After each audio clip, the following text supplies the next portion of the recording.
تعالوا معايا نشوف الفيديو ده. الراجل ده كان ماشي في الشارع عادي، لقى دبدوب طالع من بق كلب حرفيا. بصوا يا جماعه الدبدوب شكله مقزز مقزز. يعني انا بسال سؤال واحد، ليه بدل ما انت لقيت دبدوب طب ارميه اشتري واحد غيره؟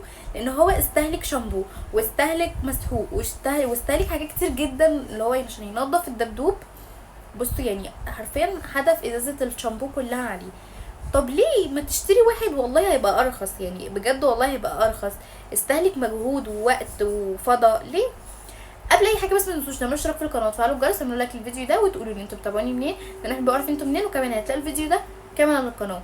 اللي يعني بصوا يا جماعه، السيناريو ده احنا بنشوفه في الافلام الرعب، لما يلاقوا دبدوب مرمي في الشارع ويجوا ياخدوه، والدبدوب ده في الاخر بقى بيطلع فيه روح وايه بيخلص عليهم كلهم، وبيفضل بقى ايه السيناريو ماشي في الفيلم.